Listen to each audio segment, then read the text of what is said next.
Sly Dunbar, welcome to Cutting Edge News and Entertainment Podcast.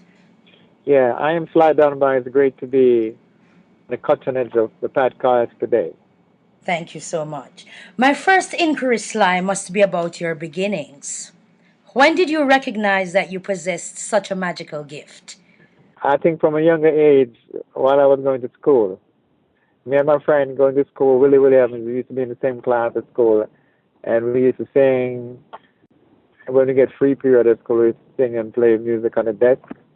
And, when I left school, I saw Light Parks and myself. He would come around my home with a big tape recorder where he would sing and everything. And then at age 15, Auntie Collins was the one who took me to the studio to record my first recording was Night Doctor by the Upsetters. A year later, when I was 16, Auntie Collins again took me to the studio to play on a multi-million record called Double Barrel, and I did that. And from there on, I keep going. Auntie Collins himself, sometimes he called me and asked me, "How did you do this?" I learned from you. So, would you say that Ansel was responsible for your foray into professional music? Would you Yeah, say but the that was your recording first part big of it. The break? light part was the one who sort of tutored me before. Okay. But Auntie Collins took me to the studio now and said, "Yeah, come on, you like what I play?" And he let me do my first recording. So those two people, I give a lot of credit to. In the beginning, they were there. Humble beginnings, but really effective Yeah, kind of influence. You're rated as one of, if not the world's best drummer. Yet, I don't know if I am. I just do things that I think of, and they tell me that people like it. But sometimes I'm just doing things out there like it. But I don't know. I just do things. I just think of what people want to hear, and sometimes it works and sometimes it don't work. But I don't know if I'm one of. I mean, even if I don't want to say that because I never look at myself as a great person. People always tell me I do a lot of things, but I don't know. I just do it. It just happens sometimes for me. I don't even know what I'm doing. well, I know that you're a very, very humble man. And you would never say something like that, but I'm going to inform you that you're rated as one of the world's best drummers. But I Okay. read somewhere, Slide, that you yourself rate the late Lloyd Nibbs of Scatterlight's fame Yeah. as the Yeah, man. best drummer He, in the the world. What best is it drummer. about Lloyd's style that you so love? What is It's the it? magic that he carries, the groove, the feel, the attitude and recording, everything. And he's so humble with it too, and what he does.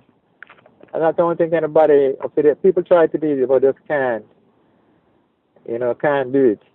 The feel, the touch, and everything about him, his personality, everything, make him one of the greatest drummers that ever lived.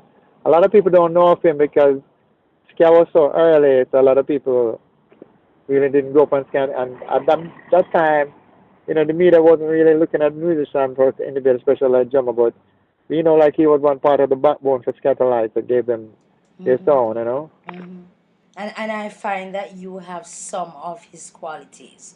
In particular, you pointed out humility. Yeah, yeah, because even attitude of playing drums, I learned a lot from him. And there's a lot of other drummers that I've learned from people like Phil Calendar, Mikey Bo, Bonnie Williams, Joe Isaac, Winston Gunham, Paul Douglas, Hugh Malcolm, Carlton Byrne from the Whalers, Art Mouth. A lot of people I learned a lot from. So I've come to everything and I figured to myself, all these people have a distinctive style. How can I put my style in there? So I give myself like a 10-year period and say, I have to develop my style and sound. So when I came to Channel 1 studio, I think it's 75, this is where I think everything started to develop, the sound. But in my head, I had a sound what I wanted my drum to sound like. Because I used to play in a dance band and things like that. I used to play a lot of R&B records. We were blessed to. I've listened to a lot of records and a lot of songs. So I could choose what I want my drum to sound like between like R&B, reggae, and rock and roll. But my main thing was to develop reggae. That reggae drumming became well known and respected throughout the world because everybody was thinking it's so easy. Oh, everybody, I'm a jazz drummer. You don't hear anybody say I'm a reggae drummer. So I said, well, I'm not a jazz drummer. I'm living in the land of reggae. So I have to tell myself I'm a reggae drummer. So I said I'm gonna develop this thing that I call line and develop ska to a certain level. So I took everything that Lionel that to offer, Phil Calendar and a reggae drummer, and I say I'm gonna just play that people will respect this and respect the drummers in Jamaica for our little from our little island of food and water, you know. So this is Well, what I have to I say started thank off with. you. I have to say thank you. Now the taxi gang keeps popping up. What is the taxi gang really? The Taxi Gang is a group of musicians, myself, Nambo, Robbie, Robbelin, sometimes it's numberless people, all different kind of people play the Taxi Gang, and we named the Taxi Gang really like using the name of Cool and the Gang, so we decided to call it the Taxi Gang. Okay. And like we go on tour all the time, and we put out records that's Sly and Robbie and the Taxi Gang. Right. It's how we, what are we trying to do is like put musicians on a certain level that people could recognize each individual musician. So instead of just saying everything is Sly and Robbie, it's Sly and Robbie and the Taxi Gang. So people will sometimes ask about the Taxi Gang and who are part of the Taxi Gang, you Mm-hmm. know. So each individual would get a certain kind of respect in their own right. Yeah. Yeah. Okay, as a duo, you and your partner Robbie Shakespeare, you happen to be one of the most sought after drum and bass section anywhere. But you two possess a certain dynamic. What is it that has sustained your long standing partnership with Robbie? Well, the long-standing partnership with me and Robbie comes out of total respect for each other, no ego, Mm-hmm. never quarrel, never make a knife at each other, just appreciating what each other have done for each other, and always remember where we're coming from, Okay. and realize that two together is more powerful than one by